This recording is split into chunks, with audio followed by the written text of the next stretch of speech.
pleasure to host tonight the UKAI team and the Women Defining AI, as well as all of you, because actually it's you who makes this event possible and actually makes it so amazing, because we're hoping that all of you in this room connect with at least 3 or 5 people, which could then lead to future career success. It could lead to unknown potential. So I hope all of you, as a kind of follow-up action, will talk to everyone in this room.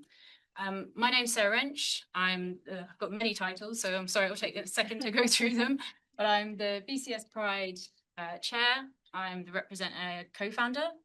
My colleague, Laura. I'll just do a one-line intro. I'm co-founder as well, but also work at the Telegraph as a program manager. So yes, sorry, my voice is going to go. I'm going to run the spot there. Yeah, I'm a terrible partner in crime. Why we put you here to this venue is obviously we wanted to host the amazing individuals from Women Defining AI and all the incredible individuals who are showcasing their demos today, which I'm very, very excited about. So I won't hold too much time. But if any of you would love to join as a BCS member with the British Computing Society, the Chartered Institute of IT, we actually have over 70,000 of us as part of this institution. So it's an amazing network to be part of. If any of you would like to join, you can scan this QR code and find out more. I won't do it as a mini sales pitch, but as a soft thing, we'd love for you to join BCS Pride. Why? Because I argue we are the most diverse and we're the coolest. We have lots of amazing groups and individuals. That's Women Defining AI, UKAI, and RepAI, which is why I brought Laura up on stage too. We set out the mission to work with BCS last year. Last year, we helped over 1,500 people get upskilled in AI and training. Today is a bit of an unusual event for us because it's more like a showcase, but normally, and Smarty will back us up, we have a demo or skills training, a technical training that could be how to use ChatGPT, how to use Lovable, how to use some kind of AI or IT system. Our next event is actually on the 31st of March, where we'll be going through agentic AI. But if anyone would like to join, then you can scan the code on the left, where you can access also a list of free AI training. So many of you will have seen in the news this week that the UK government has launched the AI Skills Hub. We've now added that to our website alongside courses from NVIDIA, Microsoft, IBM, where you can access it all for free. So we don't want you just to come to the events, network. We also want you to go home and also study online and become amazing AI, security, and tech individuals. So do you have any questions about joining the Represent AI team? Kush, Marie, all the team here, Laura, Ajay can all answer your questions on it.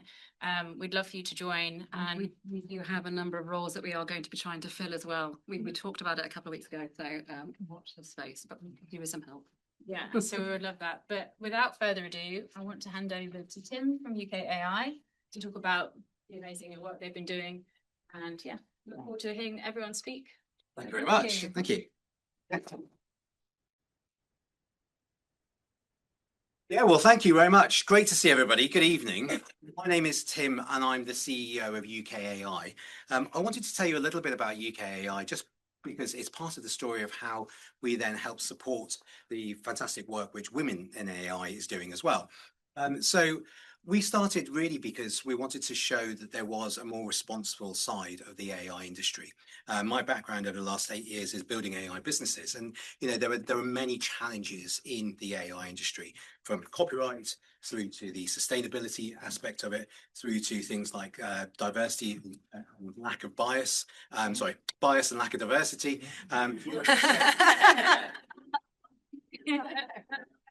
And also tackling things like misogyny as well. So we've held a number of events in Parliament where we bring people together to discuss these topics.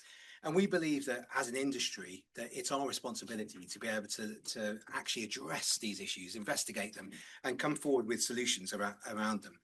The AI industry in the UK, as you know, it's really quite new as an industry. Yes, the technology's been there for a while, but as an industry, we're still really at a sort of quite immature stage. And when we looked at that industry, we realized that there weren't really any guardrails there. There weren't any structures. There weren't any sort of any organizations to take responsibility for and to build this responsible AI. That's where we started. That's why we started UKAI. So we started in 2024 to bring together businesses who wanted to help shape, structure the AI industry as a new industry, but built upon these responsible frameworks. And as we started to do that, one of the first meetings we had there Afterwards, a number of the women in the room came up to me and said, thank you so much for ensuring that there was 50% of women in that room there talking about AI. And to be honest, I'll admit I hadn't really designed it that way. It was just purely by the people we'd invited. 50% of them or more had actually been women. And I remember talking to some of the team and to Sumithi and to Zara, and they were saying, this is fantastic. How can we do this? And then from that point onwards, we realized that we actually had not just the responsibility, but the ability to make a difference there. And that's become part of our sort of founding mission at UKAI. And over the last year, we've sort of said, well, what does that industry look like? We really need to shape the industry that we want to work in, because it's also the world which our kids will grow up in. And if we're not shaping it, actively trying to shape it, then it's not going to end well, right? We're already seeing what happens when no one is trying to actively lean into some of those problems. So we fundamentally believe in responsible AI. And a lot of the reports which we've put out, they address those particular problems. Some of you will have seen the reports on the chairs where we've looked at this responsibility, taking responsibility for diversity and bias in AI. But we believe that AI can be a real force for good in society. And it's been wonderful over the last year to see how new tools empower people who might not have necessarily seen themselves as makers. So I know in the hackathon, which we're going to look at in a minute, and the fantastic projects which came out of that, you were able to use tools like Lovable and others to create really complex, amazing solutions. And that's happening across the country, where minority voices, communities, or people who've just been from society, but they've got so much insight, so much experience, so much to give the world. Now they can be empowered to create really great things. And that, for me, is one of the most exciting things about AI technology. So when we think about quality, it's not just about making sure there's 50% in the room. It's also about taking equal responsibility. So we believe at UKAI that we have to take that responsibility, whether we're men, whether we're women, and also look at the broader representation. And it's important, if we want to build an industry which represents Britain, that we have to have the right people in the room to be able to shape that industry.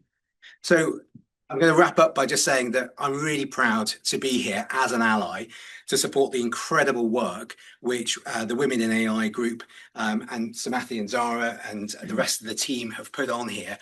Thank you for allowing UKAI to support this. We're really keen that we, as we grow, that grow with us, and that we will continue to support Women AI. And this will be part of our mission, is to make sure that there is equal representation of women across the AI industry. And that is our promise to you. So thank you very much.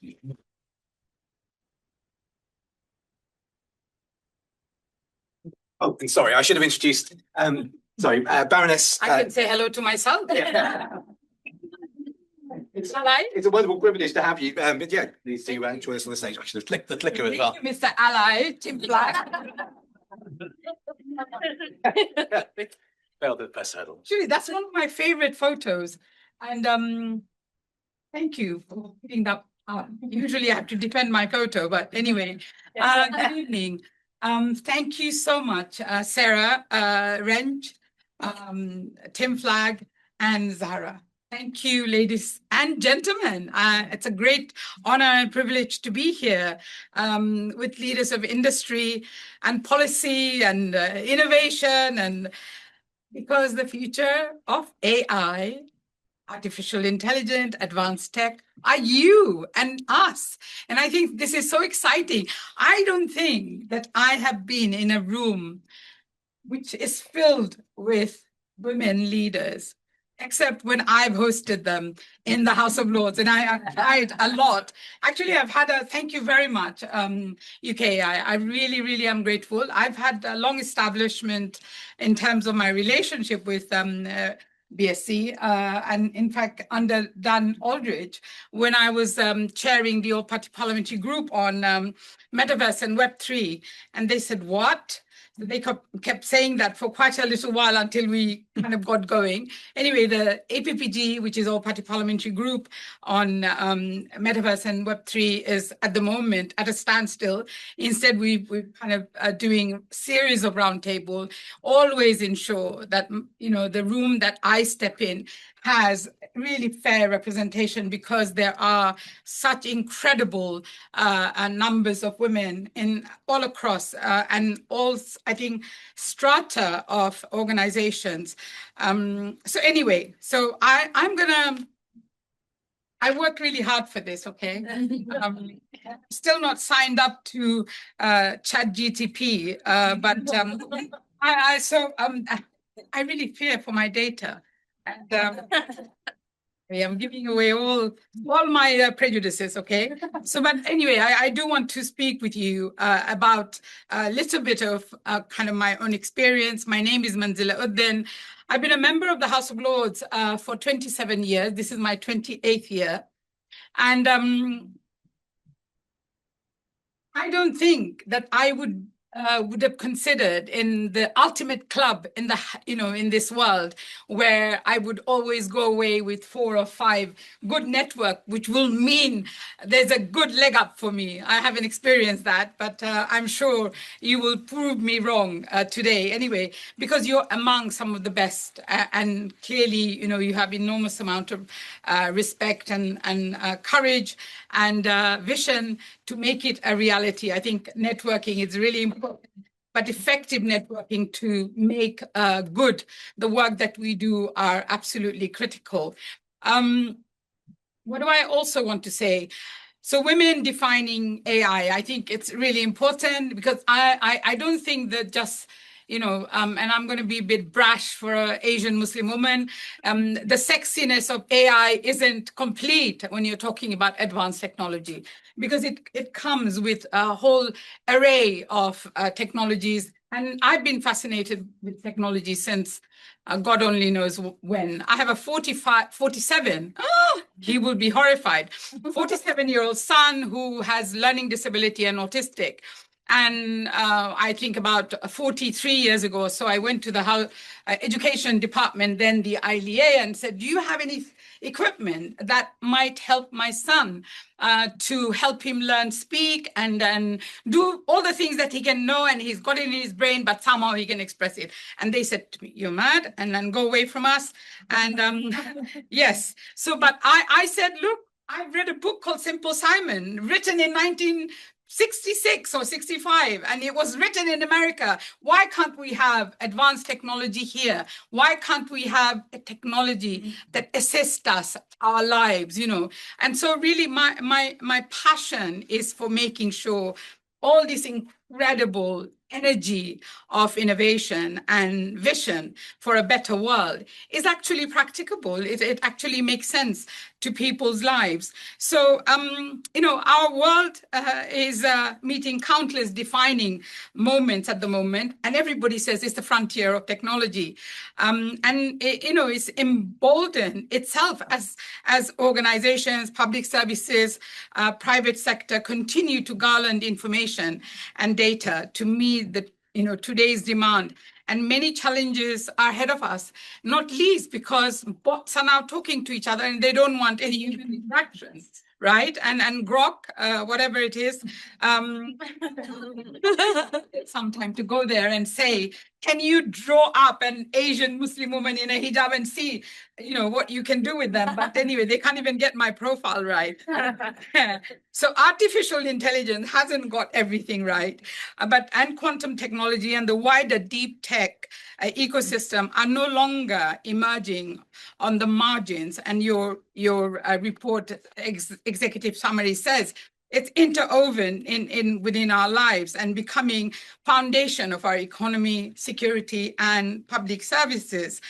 The UK national approach recognizes this, and slowly but surely, I think we're making the right steps forward, and it's just not the noises. From our AI opportunity agenda to the national quantum strategy that has set out long-term vision for the UK to lead in quantum research, AI skills development, infrastructures, and commercialization.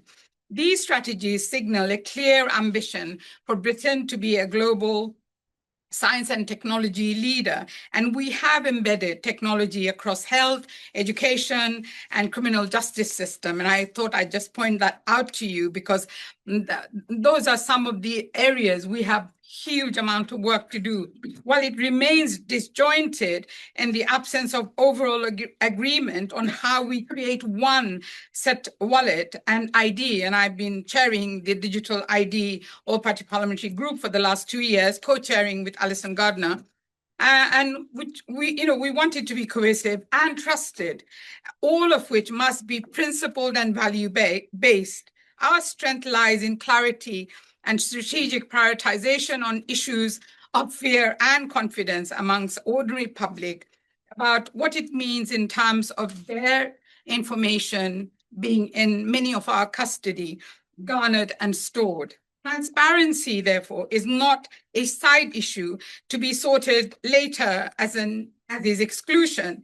It is strategic necessity. There is a vast sea of knowledge and even basic understanding of emerging tech, particularly amongst young, but also our generation and my mother's generation. She understands the AI system, that it's automatic decisions at scale, and have become more familiar with Grok, as I've said.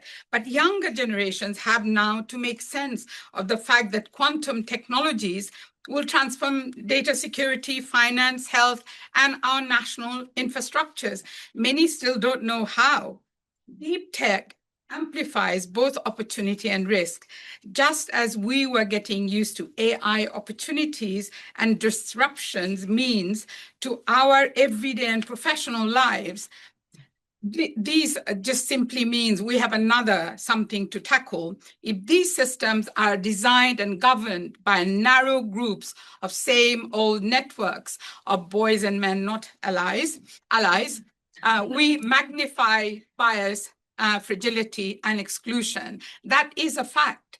I would have said women's leadership would safeguard safety and create less havoc in this arena, but I've been listening to what's happened post-Epstein, so I'm not going to say anything about women leadership here in that context. But women, I believe, can make fundamental difference, and that's why I stand here and speak to you. But so, of course, not all women are inclusive, and also, sometimes they collude in maintaining status quo, which means a greater amount of efforts for all of us that believe in equity. My personal analysis is that women leaders present in greater and significant numbers may alter that status quo that currently exists. So presentation matters, but in greater representation matters, sorry, but in greater numbers. Women's leadership in AI, quantum, and deep tech is not optional. It is essential to innovation, quality, safety, and economic success. And I'm confident that all of us are on the same page in that we wish to see women leaders emerging in strength of numbers to make a forceful change that is required. And I wanted to highlight that despite our common progress, women remain significantly underrepresented in advanced computing, quantum science, engineering, deep tech entrepreneurship, and investment, not least boardroom policies and elsewhere where decision lies. But, I'm speaking to the converted or reverted, whatever makes you feel comfortable. And this is a question of there are insufficient numbers of women in technology. There is not a question, of insufficient numbers of women in technology. It is about politics of inclusion. It is leadership and access challenge. If the UK is serious about maximizing its national investment in frontier of AI and quantum technology and other emerging tech, which are yet to be unfolded, which is present and improving all the time. We must ensure women are at the center of designing system, leading research, founding companies, setting standards and the content policy. The role of government is important, but private sector plays a decisive and pivotal role in translating strategy into reality. Industry leadership matters critically for business and investors alike. I've got tons of things I want to say, but I'm going to cut it out now. So all I want to say that, intelligent leadership means smart economies. I think that if we can really begin to believe that and make sure that everybody else we are working with believes that, then I think we have a really good chance of achieving some balance and equality. I was speaking to the students of Queen Mary and Westfield University just before I came. They were talking about what it's like to live in certain parts of London as women students, because we're looking at women's services in East London. And very interestingly, one of the lecturers who I left I handed over to, had her child behind screaming for her. And she said, don't worry about it. It'll be all right. It will be taken care of by, her partner or whatever. I thought, how lucky. Maybe things have changed, right? I've given birth to 5 kids, and I was always struggling to find babysitters, and including my husband anyway. And he's not an ally sometimes. No, I didn't mean that. He is. He has been. So diverse teams, drive better innovation and stronger governance and more resilient long-term growth, particularly, but also growth, within us, as individuals, as team players, particularly in the tech sector, where stakes and timelines are high, as is the progress infinite. So therefore, policy wonks in partnership and with academics and experts on the field must do 2 things at once: enable innovation at pace and protect the public interest without blinking an eye. I think that's really important, or being worried about what the profit margin is going to be. Because honestly, if you carry the sea of 52% of the female population, my God, success is yours. I mean, honestly, just believe in that, and I'm sure you do. So I think it's really important in the field of AI, and of course now we have the upcoming national quantum strategy, recognizing this need for skills development, public, private collaboration, and our own intellectual alignment, alongside what else is going on in different parts of the world, all of which must, reflect our lived experience. Hence why women must be present and influential in regulatory policy and standard setting spaces, talent and skills development across every of sector of our services, our businesses, and our communities. To stay competitive, we must invest advanced STEM education, AI, and quantum literacy for leadership and boards. Interdisciplinary skills, like we know about each other, and then different professionals can work together and all that. That's what I meant. Combining technology and ethics and policy, which is all literally the hands of a button, right? I could have an MA if I really just didn't go into my work for 3 weeks. There are provisions for that. I mean, can you imagine such a thing? I'm past 66, okay? So for me to feel that much confidence about being able to access the best of the best in terms of technology is revolutionary in our mind. But of course, we must always safeguard all of the different nuances that we must not in terms of ethics and policy. So UK has, I believe, and I do believe that, and I've just, I came back from America, and they're all very excited because of the Genius Act and all of that. What they're not saying is that they're not going to be able to do anything until 27 because of the system of governance, the way that they will pass the bill. It's not going to impact, but but they say, oh, Britain is behind. But I said, no, we are exactly where you are, and maybe even better because we actually have reputational credibility. I think that is really important. You must never forget that. I never forget that. Even at my darkest hour in Parliament, I try and remember what we are good at. And so I think, we have ambition, and the question is, how do we bring all of this together, align policy ambition with private sector leadership, invest in women as innovators, leaders, and most fundamentally decision makers. Then AI, quantum, and deep tech can empower inclusive growth, national resilience, and global leadership, and excellence with equity absolutely embedded in every breath that we take at the foundation of all that we do. Thank you very much for your attention.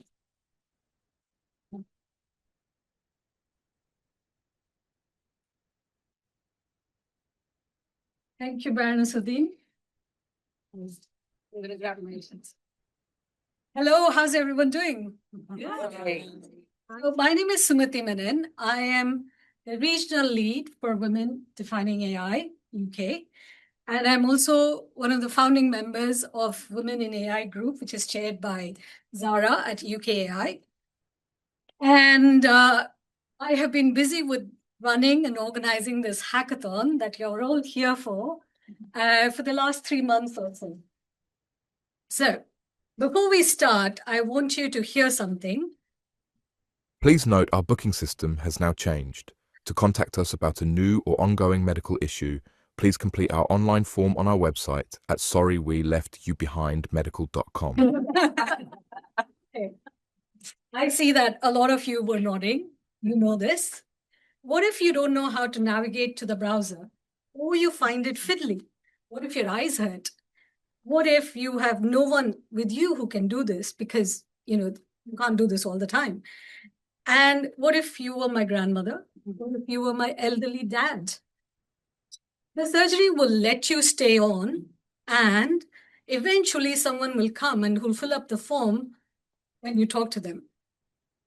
And now, you called to book an appointment. Now you're waiting for someone to type what you're going to say into the computer. Our builders built an alternative for this. Baroness Uddin, parliamentarians, UKAI partners, industry experts, BCI members, and all of you curious attendees. You are here because you know digital transformation is leaving behind. What you're about to see is what happens when the people being left behind become the ones building the solution.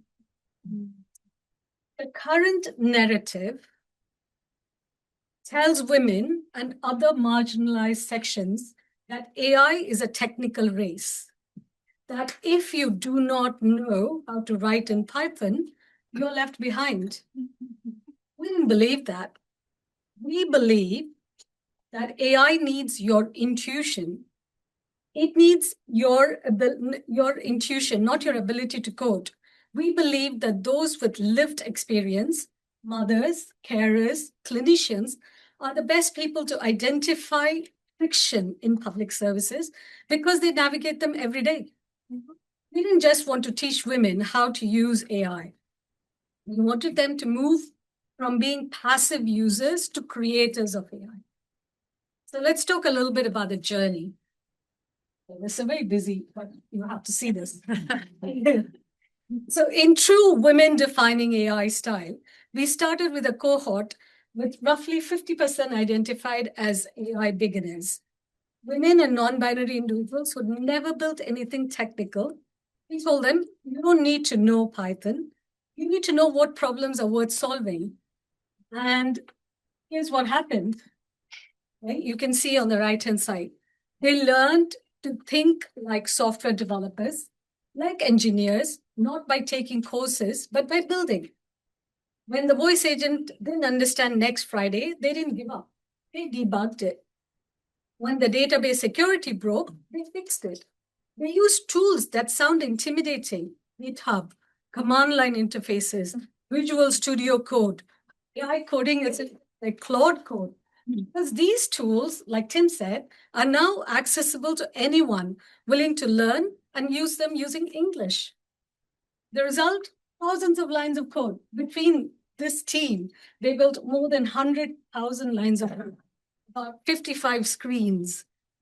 So all of this, production-ready prototypes built by women and non-binary individuals who 3-4 months ago thought coding wasn't for them. Standard software development, and a lot of product developers are here as well. They are built for the happy part, right? It's like, have you ever seen a Roomba try to clean your room? What happens to the edges, right? So nobody builds for the edge cases. When it's built for when everything goes right. Our builders, who were driven by lived experience, built for edge cases. The stress, someone's being asked to admit. The stress, the exceptions, and the vulnerable. This is what happens when you diversify who builds. You don't just get different products, you get products that are built for reality, not idealized user journeys. You will see demos today covering healthcare access, financial capability, and the chaos of life admin. These aren't concepts.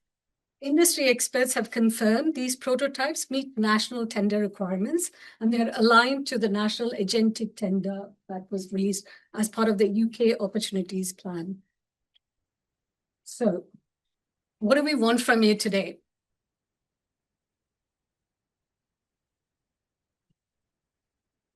To the policymakers, ask one question. Does this meet people where they are? Or does it demand they come to us? The GP message demands people to go online. Our builders build solution where they are there. It meets them with plain language. To our partners, to UKAI members, these prototypes meet national requirements. They are ready for pilot conversions. They could be tested tomorrow. Who is willing to be first? And to investors, MoneyMind that you're going to see is curriculum aligned. Move.ai that you're going to see fills a very real gap. Both are commercially viable and ready. These builders have done their part. They proved it's possible. They'll present their prototypes. Then it's your move. What will you do? So without further ado, I'm going to call each team, will present their prototypes, and you will get to see them.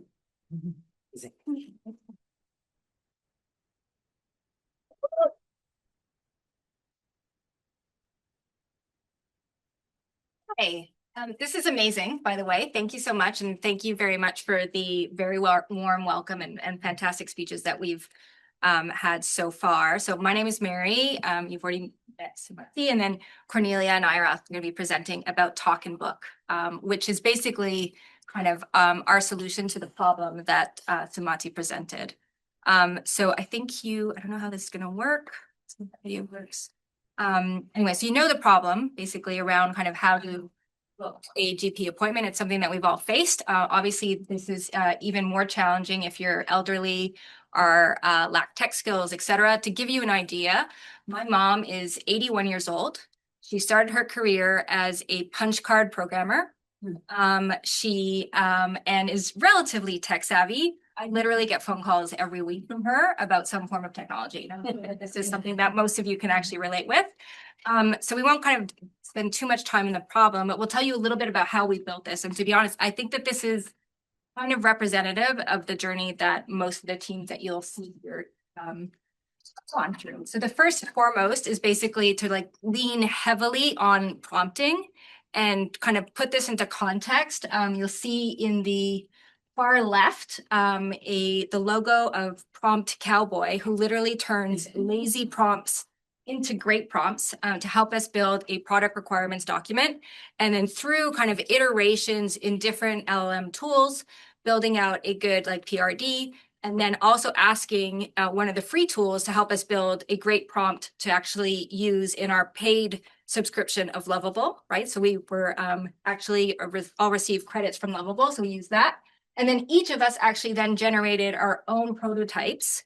And then again, after kind of testing, debugging across different tech interfaces, then asked another LLM to basically compare the code across the 3 different prototypes and then figure out which ones had like the best features, and then how can we actually combine all of those things together. At the end, you get to our demo of Talk and Book. So on to Cornelia. Yeah, just.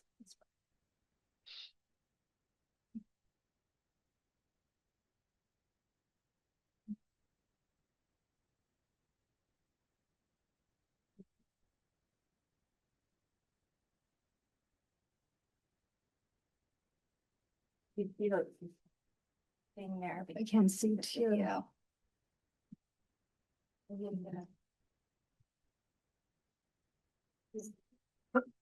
Found it. Yes. So we just need.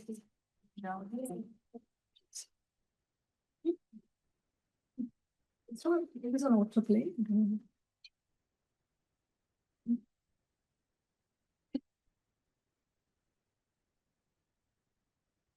Real life experience when presenting C-suite service all the time. This is the Talk and Book GP appointment booking system. There are 2 ways of booking an appointment. You can either have a natural conversation with Alice, picking this option, or you can do it step by step using a form, which most GPs require these days. So let's first check how the start conversation works. Make sure you have given permission for the microphone when you use it the first time. Hello, I am Alice. I'll help you book your GP appointment for non-emergency issues. May I first take your name? Yes, it's Lisa Moore. Thank you, Lisa Moore. What is your date of birth? It's 27 August 67. Thank you. I have your date of birth as 27 August 1967. What is the best phone number to contact you on? It's 07564329972. Thank you. What is the reason for your appointment today? Please describe what has been happening.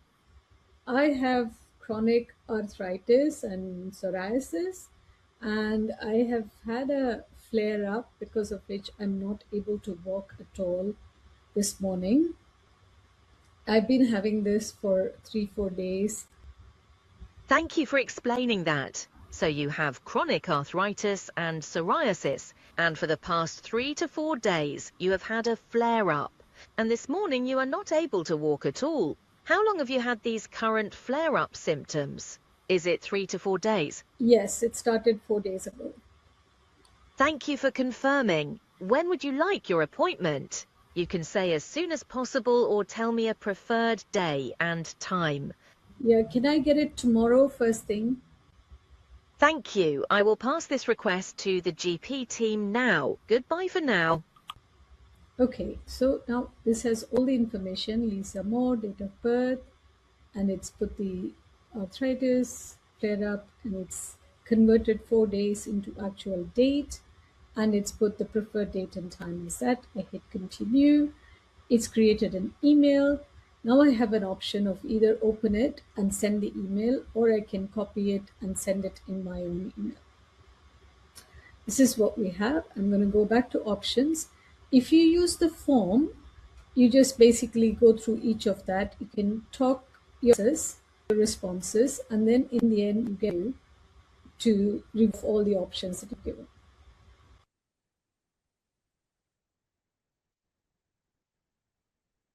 Thank you. That's amazing. All right. So the call to action. Is there anyone who wants to take this forward to integrate NHS app? Say yes. Right. How might the public sector work with citizens to outsource solutions, edge cases that work for everyone?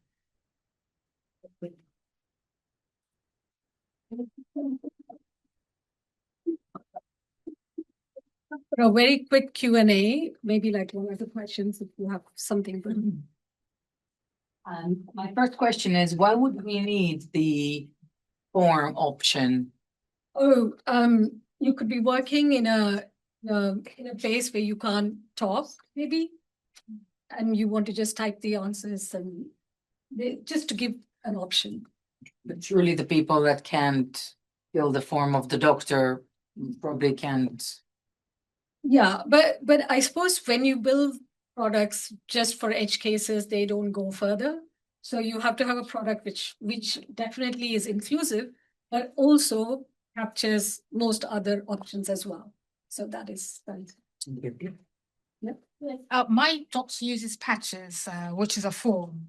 And so how would that integrate with, how would what I do here integrate with my form so that I don't have to do it? Yeah, so because we decided to do this hackathon for public sector, there's only so much we can do. We can only build prototypes. We don't have access to the NHS data. That's exactly what, so maybe Varna Sudin and parliamentarians who are here could help us with how do we as individuals, when we want to design systems for public sector, how can we get access to, is there a sandbox environment where we can work on? Right now, you have to be a vendor. And we did look into it. You have to be a vendor in order to even like access NHS fake data in order to build something and to show. So there's only so far we could go with this particular prototype. You will see some of the other prototypes, they have much more commercial viability. This one does not have commercial viability, but it would be great if somebody incorporated it. If we could do it, 3 women, over 3 months, we could build and show you this. Surely this can be done if it is prioritized for us. Okay, I'm going to go with the next one. Is that okay? Okay. Yeah, fine. I can ask you afterwards. Yeah, thank you. Super, thank you. Thank you. Right. You can try this. If you scan the QR code, you also have QR codes. You don't know there as well.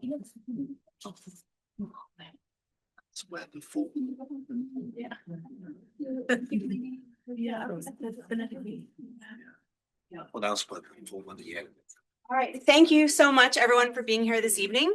And thank you for braving the rain. Thank you so much for listening to. We're so excited to present our AI prototype. So our prototype is called SLT Companion. And before I dive in, I want to acknowledge that everyone might not be familiar with the term SEND. SEND stands for Special Educational Needs and Disabilities. So in England, SEND refers to children who need extra support in school, which might be due to learning difficulties, it could be due to disabilities, or it could be due to developmental challenges, such as having a speech or language delay. And I'd like to introduce our team. So my name is Tara. I'm a healthcare transformation leader, and I've spent my career in and around hospitals trying to help build better systems for better patient outcomes. This is my teammate Naseem, who is a product and innovation specialist. Naseem builds digital solutions that help to navigate complex systems. She works with everything from government services to healthcare systems to financial platforms. And then we have Sandra, who is our technical product and project manager with a development background. Sandra is passionate about her using technical skills to solve problems and to make a difference. She also is always eager to rally people into getting things done while simultaneously growing in the process. So with that, I'm going to hand it over to Naseem. Thank you so much, Tara. SEND support includes services such as speech and language therapy, early interventions, and additional educational supports provided through schools and community health teams. Across England, the rising demand for these services and long waiting time means that children don't get the support they need at the time that they need it most. Today, there are 300,000 children waiting for community care. Over 77,000 of them have been waiting for over a year. Since 2023, we have seen 6-fold increase in 1 year wait time.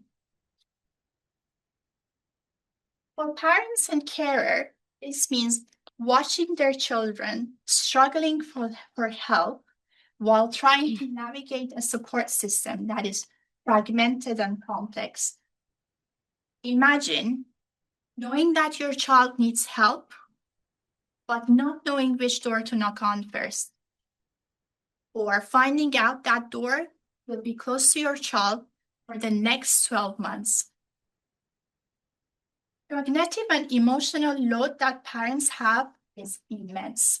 The guidance they receive is unclear, and the support pathways are often delayed, even when the help is very critical for a child.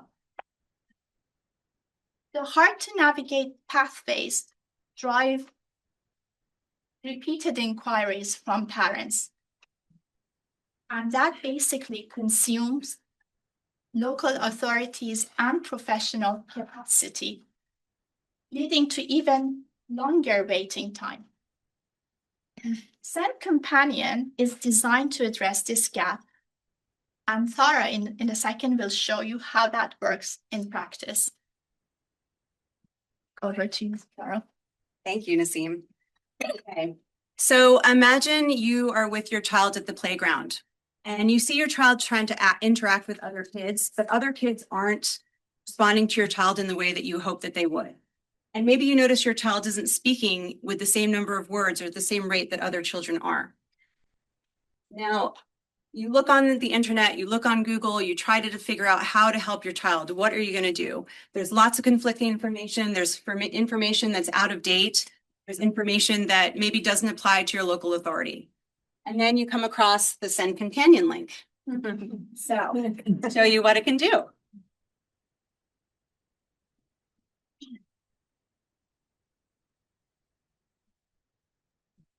There in the corner.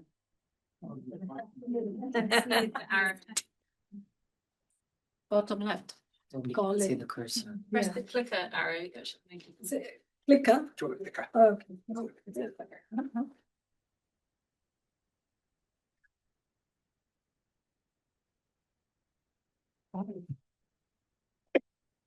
Press play on. What are you? All right.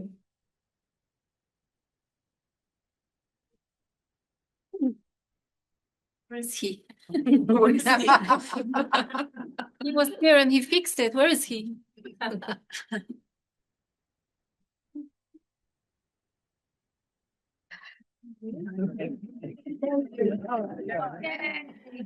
Welcome to the SLT Companion, it's your digital navigator bringing everything you need into one trusted place.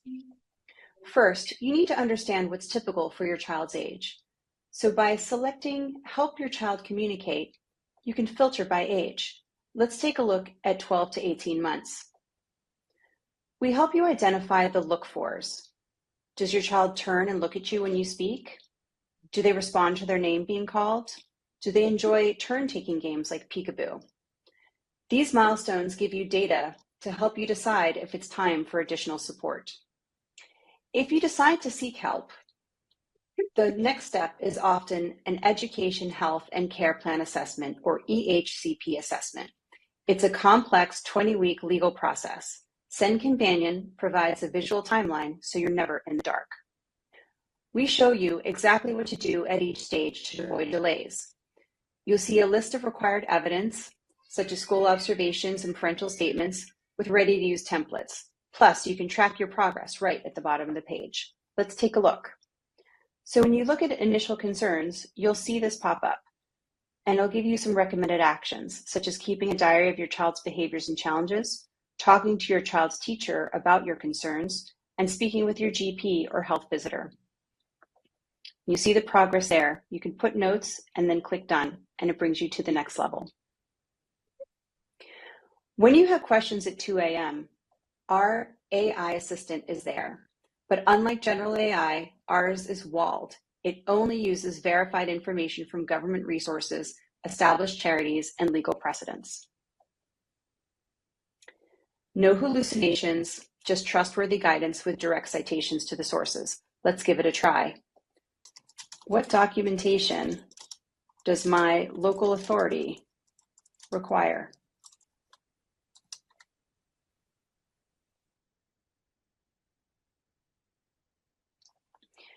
So if you scroll through, you'll see at the bottom the sources that are cited to ensure that you know that you're on the right path. Knowledge is power. You get instant access to relevant case law and your rights under the Children and Families Act of 2014, and empowering you to be the strongest advocate for your child's future. We know the system is strained, with over 77,000 children waiting for more than a year for essential support. We can't fix the NHS waiting list overnight, but we can reduce the friction that makes it worse. When parents are able to submit complete, well-documented requests, local authorities can then spend less time chasing down paperwork through schools, and then they can spend more time on assessments. SEND Companion, empowering parents, reducing delays, and helping the system work for everyone.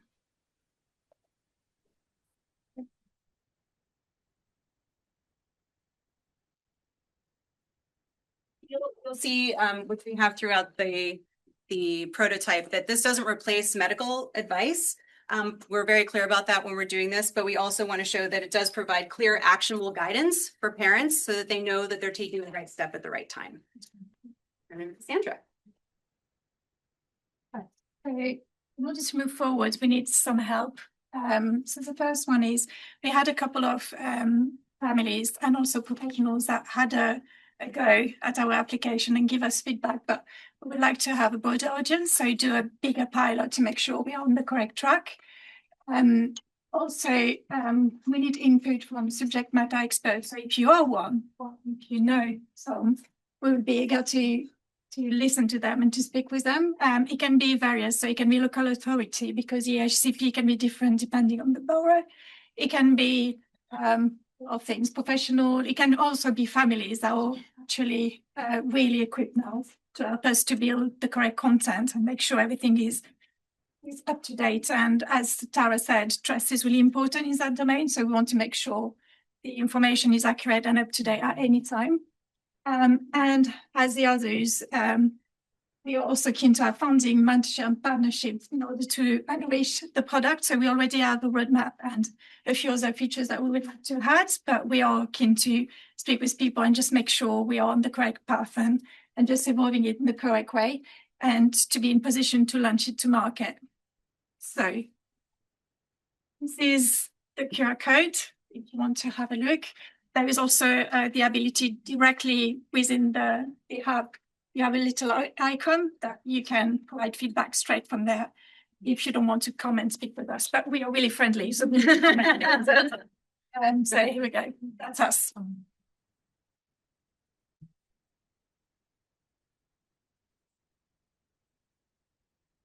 Any questions? Yes. What was the feedback that your parents gave you concerning your product?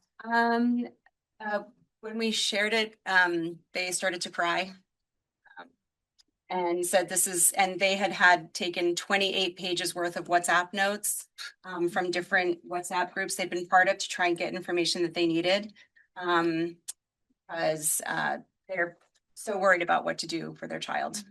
So. And did you have practitioners check it as well? We did, yeah. So we had, speech and language therapists check it. And they were talking about how to help streamline the system. And because every local authority has something different that they expect, to really understand what's happening within there. And also to understand, what the EHCP does and what it doesn't. So we kind of have ideas we have this sort of tree trunk and all these branches to go off onto where to go next. I definitely want to pick up a conversation. Okay, thank you. I didn't see any personal data being ingested by that, so just clarify that for me. So we've been talking back and forth on that. If we did, obviously we'd want to have that behind a sign-in and make sure that that's safe. So we're open to discussion on that for sure. Yeah. Yes. So in terms of go-to-market, how will you actually provide this to parents? Is it like an app? You go to an app store and download it, or how does that happen? And so now you have a website. If you have a look, we didn't go so far than to push that to any kind of app store, but you can download it and it will be on your screen, and it's completely done in a way that it will just scroll down and up and down. Depending on you. And for us, it's really important that it creates an equitable opportunity. We don't want to create more inequities. So we really wanted feedback on how we can make sure that this is equitable for, across the UK. And have you thought about the monetization of it?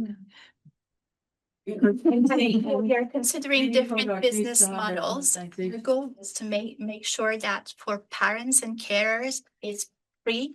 And basically support comes from somewhere else, either from the therapists who sign up on it, or the charities and organizations who like to help parents and guide them alongside of it. Local authorities. As we explained, we think that there is a bit benefit for the system as well. Yeah. How much time do we have? No, I think. Okay. Thank you so much.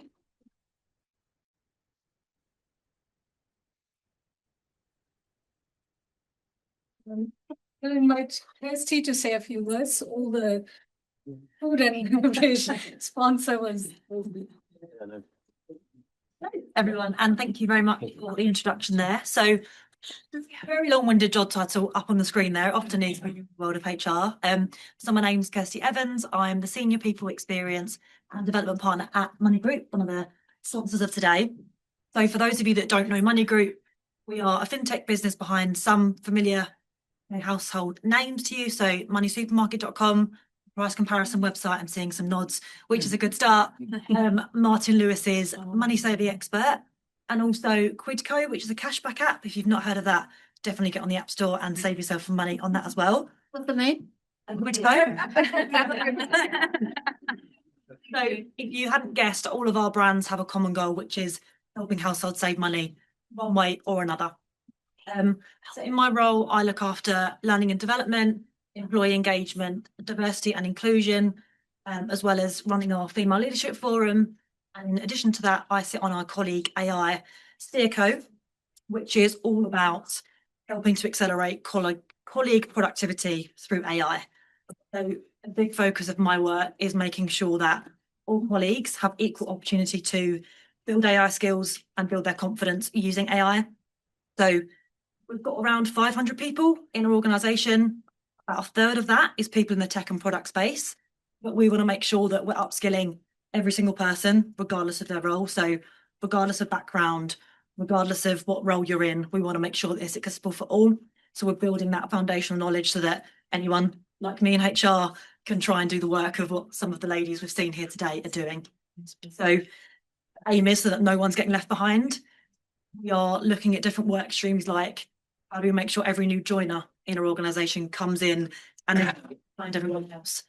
Make sure those that have been on long-term leave, like maternity leave, don't come back after a year and fall behind. So lots of different work streams that we are looking to focus in on. So if anyone's got any ideas of what they're seeing in their organisations, please feel free to come and share that in the networking, and I'll share some ideas that we're working on as well, but really focusing on how do you make sure that no one gets left behind. So when Sumati and myself connected at the end of last year, she was sharing all the amazing work that Women Defining AI have been doing. And then when she approached me to say, would Money Group like to sponsor the event today? It was an absolute no-brainer because it pairs perfectly with what we're trying to do with our AI strategy and our D&I strategy at the same time. So that's a bit about Money Group and what we're doing. So we'd love to chat to as many of you as possible and kind of brainstorm ideas together so that we can continue to push this agenda. So yeah, that's it from me. Just thank you all for coming today and for giving us the opportunity to sponsor, and brilliant to see the presentation so far. I thought I was doing all right in my education of AI. Now I'm like, okay, I've got a long way to go. But learning all from you today. So thank you so much.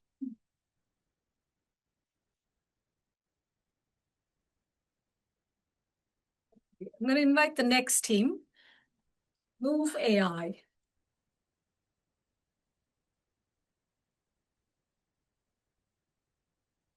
Thank you so much. Hello, everyone. Hello, everyone. Okay, we're gonna play a little game. It's not gonna take too much of your time. Put a finger up if you've ever had to move to a new home. All right. Now put a whole hand up if you remember how stressful and overwhelming. Yeah, exactly. I can see it's the moms and the women in the house that have it. All right, so a little over a year ago, I moved to the UK with my partner as a tech talent and entrepreneur. I was in my second trimester, and I remember when we had to move to our new home. Every time I would sit on the rug in the house with utilities cut off, and I would say, God, why is this so hard? It wasn't just the physical move that overwhelmed me, it was everything around it. Council tax, GP registration, utilities, broadband, address changes. It goes on and on. Every one of these steps lived in different systems, and none of them interacted with each other. If you miss a step, you could get fined, your services could get cut off, or you could get lost records. All of this while you're already stressed, emotionally drained, and if like me, pregnant. And my story is not unique. Every year, 6.7 million people move to new homes in the UK. That's nearly the size of Paraguay. And every time someone moves, they have to update an average of 30 records. They have to interact with an average of 35 agencies and institutions. They have to update about 10 online records. It's no surprise that research has shown us that 60 to 70 people actually find moving to a new home really stressful. And like me, 50% of those people experience sleep disruptions. Yet, despite how common this problem is, the process is still very fragmented, it's still very manual, and it's very easy to get wrong, especially for non-English speaking immigrants and residents of the UK. Most products and services, if you've noticed, really focus on logistics. None of them address the administrative aspects, which is what is really overwhelming, if you agree with me. And that is what Move.ai wants to address. We believe that moving from a new home is a life-changing event. You should not feel overwhelmed. You should rather feel supported. And now I will hand over to Rajni, my co-member and co-builder, to talk about what Move.ai is all about. Thank you. Thank you, Gleb. So we asked ourselves, what if moving doesn't feel like juggling between 20 different systems at once? So basically what Move.ai does is, it helps you with different kind of things. When you start, it is, when you sign up, it basically is giving you personalized onboarding, and we'll ask you a few questions like, where are you moving from? Where are you moving to? And what's your moving type? So your moving type could be different, like you are an immigrant, Gladys just said, and a family with the children, if you are retired, moving to countryside. So you could be having different kind of reasons. When you put and enter all these things, there's a smart dashboard that's created. Now, this dashboard is basically replacing all of your emails, like dozens of emails and reminders. And trust me, I have hundreds of browser tabs. So yeah, it's basically replacing everything. And also we have a chatbot on every page. So sometimes you don't know which task is very important. Like when I was moving and owning my first house, I didn't know like insurance is the first thing, right? That you need to buy. So this AI chatbot will let you decide, okay, no, this should be the thing that you should buy now, and you can wait for certain things after the move. Also, we have a local area guide. So this local area guide, moving doesn't basically end on the moving date, right? So settling in is just as important. I moved to Surrey, I didn't know, okay, it is such beautiful place. There are so many beautiful parks there. So this basically will help you with everything. And then accessibility is one of the most important features, right? So there are so many different kind of people, like they need different kind of support. So this is a feature where it'll help you for everything. And lastly, there's a task management.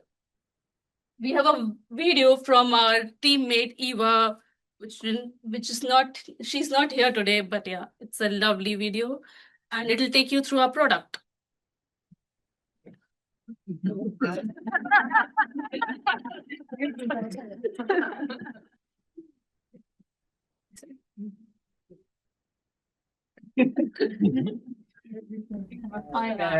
Hi, I'm Eva, and this is Move.ai.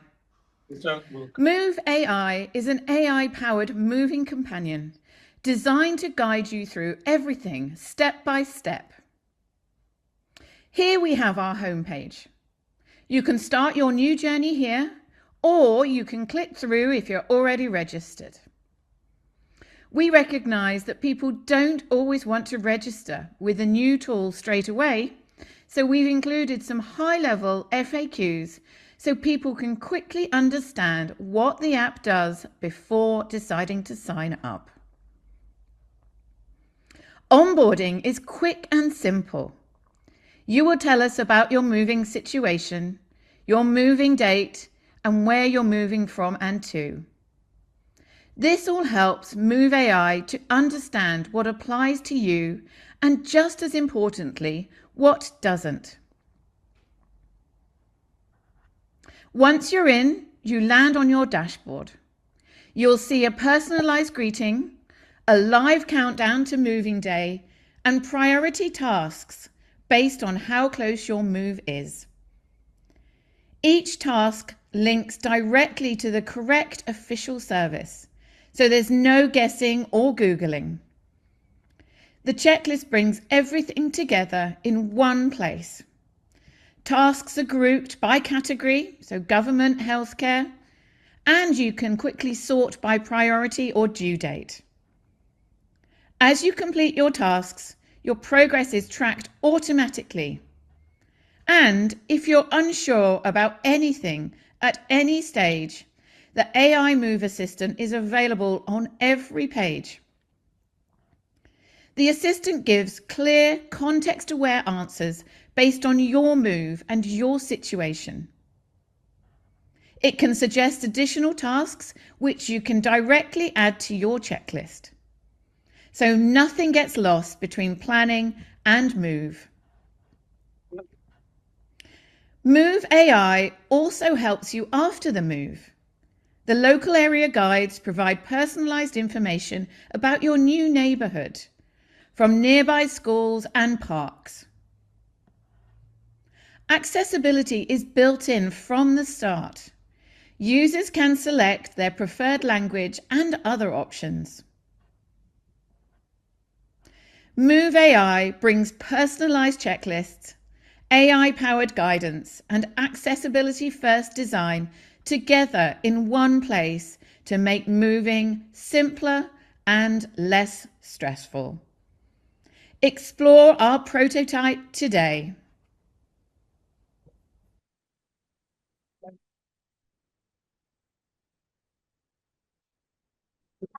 Wow, recording such a lovely video for us. And so basically what you've seen so far was a standalone product in itself, but there are potential expansion areas like revenue generating opportunity.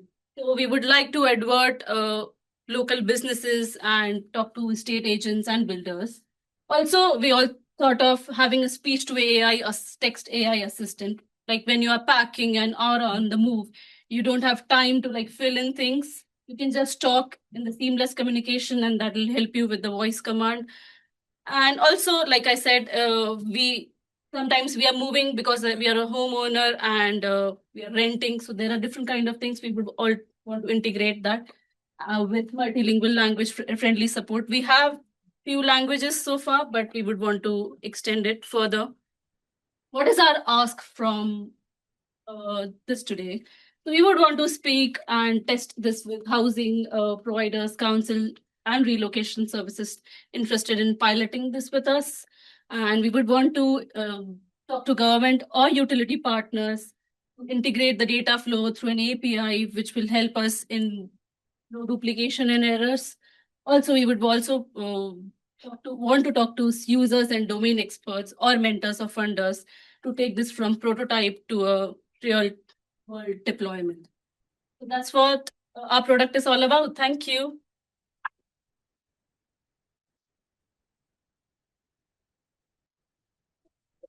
I was interested if you're willing to put anything on the front end, like people moving to new cities or new countries that would be looking for like types of neighborhoods, like demographics.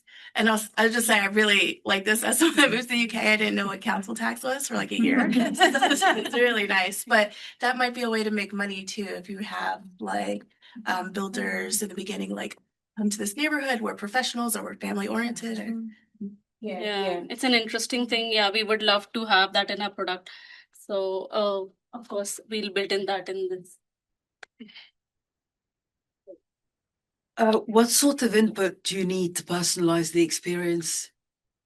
So when you're onboarding, we ask you questions. For example, when I was testing it, I put as an immigrant, I put as a family with a child. So it brings up like registering for schools, GP registration. So when you're onboarding, it asks personalized questions, and that sort of curates what you would see on your dashboard. Persona based. Yes. And we also want to say that there is the option to remove your data and to delete your account when you are done, because we know that it is very important for data to be secure. How would you ensure stickiness of the application? By stickiness? Stickiness is just that I repeat, I keep coming back to it. Because, you know, once I move, that's it. You know, to some extent, do you want me to come back? Yeah. So one idea potentially, I don't want to put any ideas, Yeah. but potentially if there are events in the area, for example, there is arts, there is whatever, you could just kind of populate that and bring attention, because if the person comes and goes, then it's very difficult to bring that person again back to the website. That's a really good I feedback. mean, you call it the stickiness of the application, so that's quite important for all the applications that was discussed. We think about the stickiness. Another thing that, you know, came to my mind, our mind when we were exploring is like having a community of utility. So you're looking for a nanny, you could go into the app. You're looking for maybe people to come and clean your new home. You could book within the app. So yeah, thank you for that. Yeah, ironing. Is like I think the most stressful bit is making sure that I have the right movers to move things. Like I've got, you might have paintings, you might have potted plants that weigh tons, and you're not sure who's going to actually move them and how they're going to be, you know. So I don't know whether your application can actually suggest, okay, for this is who you contact, and this is how much it's going to cost, and for this, you know, those things. Yeah. Be a marketplace as well. Yes, exactly. In a a marketplace. Yeah. You can imagine Facebook Marketplace type. Yeah. Okay, that's interesting. So thank you. You can see us outside.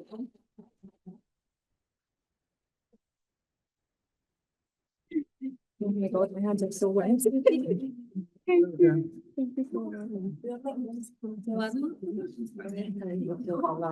Now we have saved the best for the last. Money.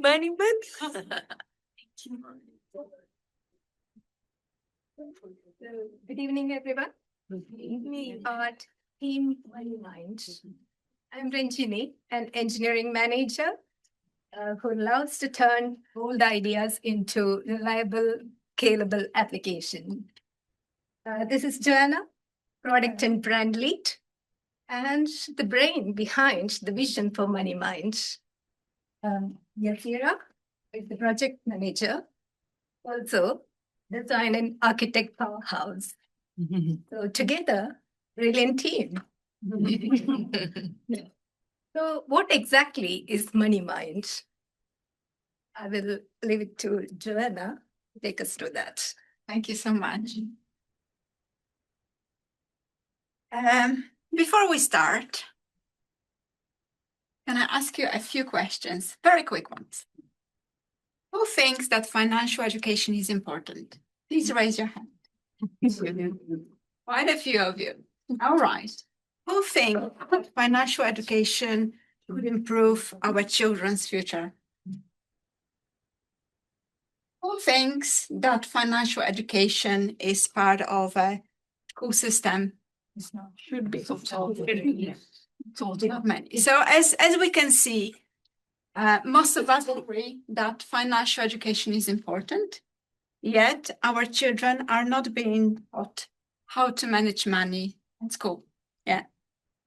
In the UK, millions of people live in debt with no savings and under constant financial pressure. Yeah. So the problem, what's the problem?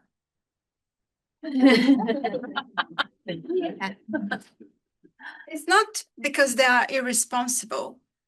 Yeah. It's because they were never taught about money. And here is the key point. This doesn't start at 16 or 25 even. It starts at childhood. And there is a university, Cambridge University study that says that by age of 7, children already are forming money habits. Yeah. So yet the schools are not addressing this. And as we know, teachers are overworked and overstretched. That's why we built MoneyMind, which is a platform that puts financial education in every classroom. And with financial education actually entering the curriculum in 2028, the timing couldn't be better. So our solution, teach money early through play. So let me show you what our team has built.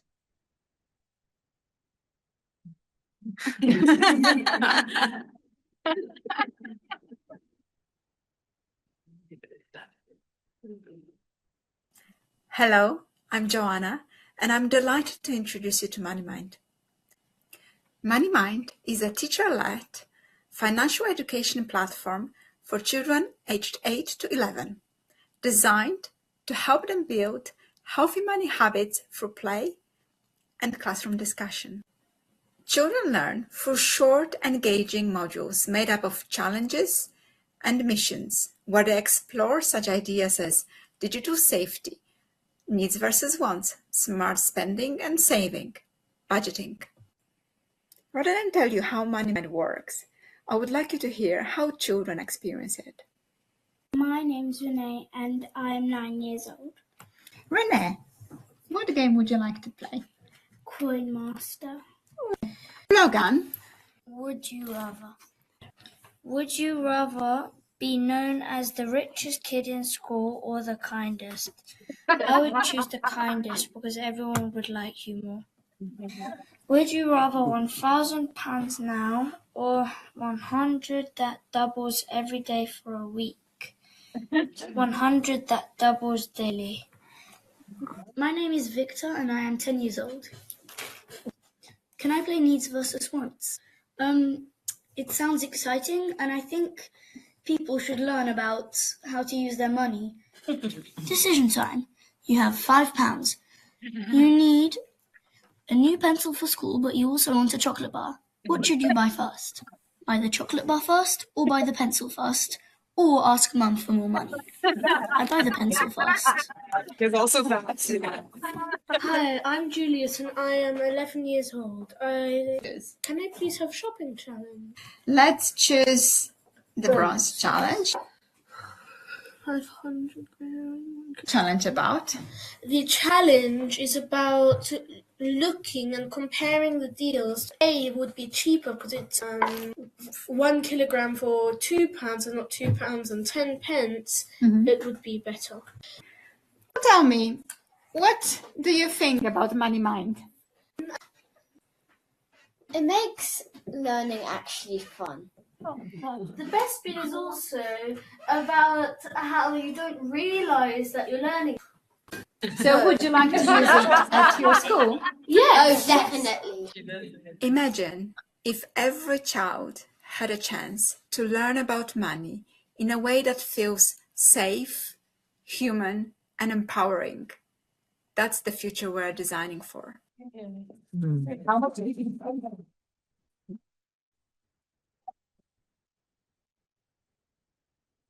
So the demo we just shared is not just a reflection of weeks, maybe months of brainstorming or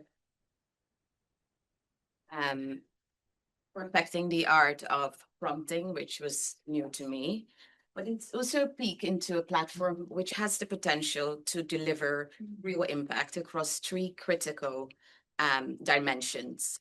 Educational outcomes for 4 million KS2 students across 16,000 schools. Children from all backgrounds will leave primary school with essential financial skills. Economic impact. The cost of financial illiteracy to society is enormous. Data shows that it can cost a single UK family £3,000 a year. Just think about the cost of living crisis and just add that to it. A study commissioned in 2022 by CBS notes that early financial education can unlock economic opportunity as high as 7 billion to the UK economy. And finally, commercial viability. In a market that becomes statutory in 2028, with every primary school in the country will need a solution like this. The government is not quite there yet how they're going to implement. But the most important question is, what if every child in this country left primary school actually understanding money, understanding needs versus wants, the ability to budget, to think about the concept of interest, which will affect the main purchase of their lives, their mortgage, their house. Be equipped to resist exploitative marketing, buy now, pay later, before they hit secondary school, before the risk of costly mistakes are irreversible. So that's what we're building. And here's what we need to make it happen in the next 6 months. We want to engage with pilot partners, 10 schools across diverse communities to validate impact and refine the platform. Seed support and mentorship from those who understand EdTech scale up. This enables us to further build on the teacher dashboard with robust progress tracking, safe AI features, and prepare our infrastructure for when 2028 hits. And finally, but maybe most important, strategic connections to local authorities, academy trusts, to people on the ground with local knowledge who can open doors and accelerate adoption. So, in short, our goal is simple. For MoneyMind to be the platform schools choose, not because they have to, but because it genuinely transforms outcomes for their students. So if any of this resonates with you, whether you're a school who wants to pilot, a local authority who wants to get in touch, or anybody else who is interested in supporting us, mentoring us, we would love to hear from you.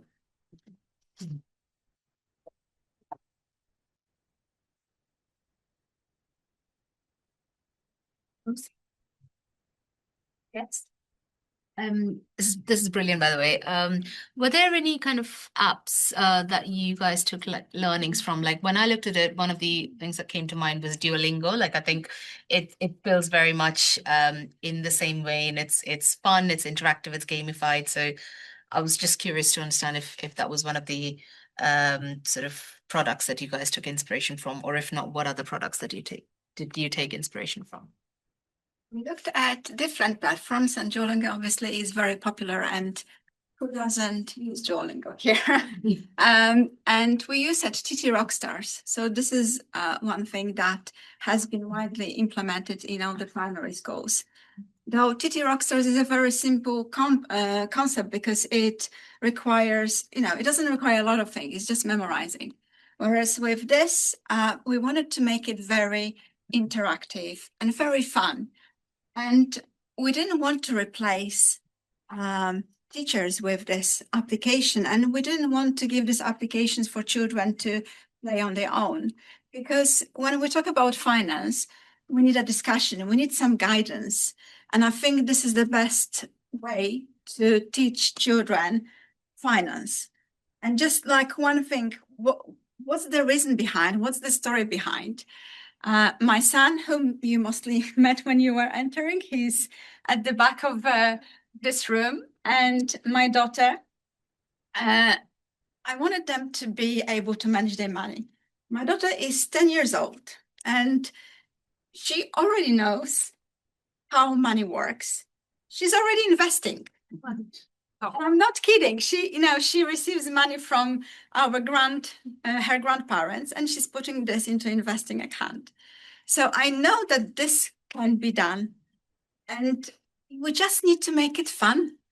We just need to make it fun. And as you could see, all these children there, they are so engaged, and it's so easy for them when we think, oh, this is serious of a subject. No, it isn't. If we make it a game, as you say, going to go with it.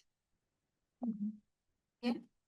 To your point about investing, if you consider teaching children about opportunity cost rather than just buying things for immediate consumption, and you teach them about investing, they can actually save whatever they have to further their hobbies or actually invest in something that will grow their money in the future.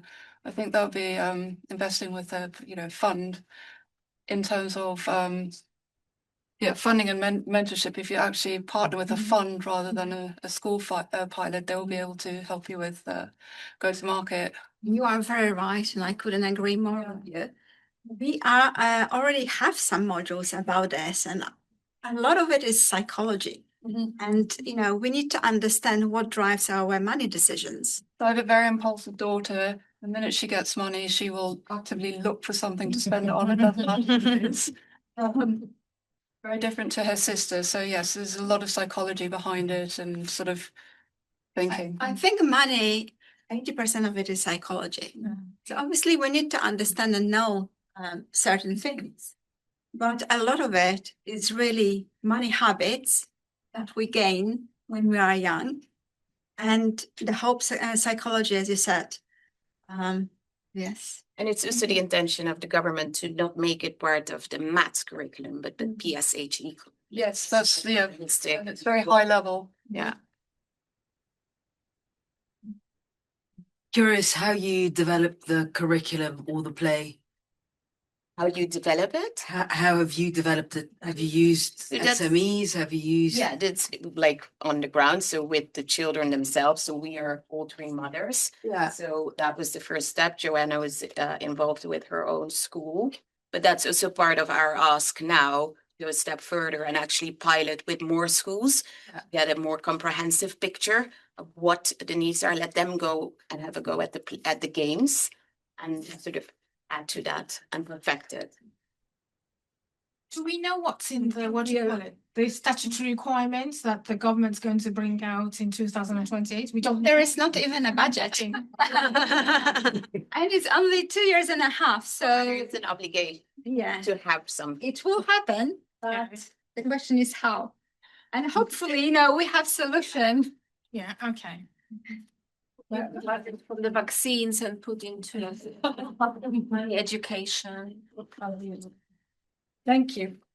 Thank you.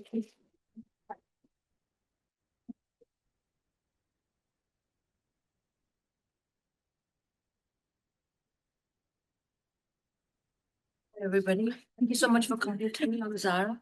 I'm the chair of the UKAI Women in AI Working Group, and we partnered with Sumati at Women Defining AI. I'm very grateful to the team at Women Defining AI BCS, and also Money Group finally sponsored us with this showcase today. I'll very briefly give an overview of what is this working group. So the purpose of the Women in AI Working Group really is to address the challenges around equity, diversity, and fairness in AI because of lack of representation and involvement by women. We want to make sure women are involved in all aspects of developing, creating, managing, utilizing, and adopting AI. And one of the objectives was met by this hackathon, which was launched in September in partnership with Women Defining AI. So over the few months, the women went through a stage of going through the National Agentic AI Tender, which aligns with the UK government's AI Opportunities Action Plan, and identified areas where we can have the greatest impact in terms of the public sector, and where they felt that they had the skill set to be able to take forward a prototype. That's how this came about. And as Tim mentioned previously, prior to that, we also hosted a roundtable in the House of Lords on tackling misogyny in AI. We also hosted an online summit championing women in AI.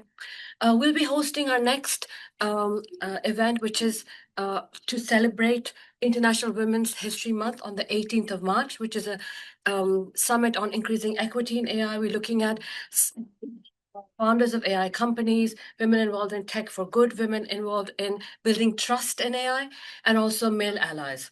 But why are we doing this? So our The bigger goal, as Tim mentioned previously, is UKAI has a dream, which is we want to help the UK become a global leader in responsible AI. And the UK can only do that if AI is equitable for everybody. And that can only happen if women, marginalized communities, young people, the elderly, the differently abled are all able to utilize AI to benefit their lives and not to harm them with things that we have seen with Grok AI and other various challenges that are ongoing. So I would really want to invite you all to learn more about the work of UKAI Women in AI Working Group, and get involved in whichever way you feel that you are able to give back. And today, we would look for you to actually network with the people who you met and the people who showcased the hackathon. You actually have, I think, the QR code so you can actually play around, work with it. And thank you very much for coming here. If you have any questions about UKAI, about women defining AI, about BCS, so you can speak to any of us here. And I hope we continue your involvement. It's very good to see so many women here, and we want to keep it going. Thank you.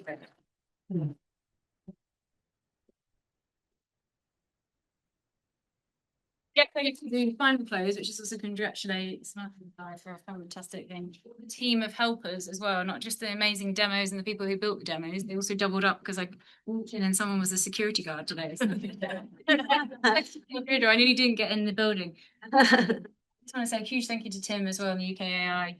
Thank you to the Represent AI team, Laura, Kush, Ajesh, BCS team as well, and all of you for coming tonight. I know it's crazy hot, but there are still drinks, there is still some pizza, there is definitely some cheese. I'd love for you all to go and grab that. Please take the last 30 minutes before we close just to network, meet many people.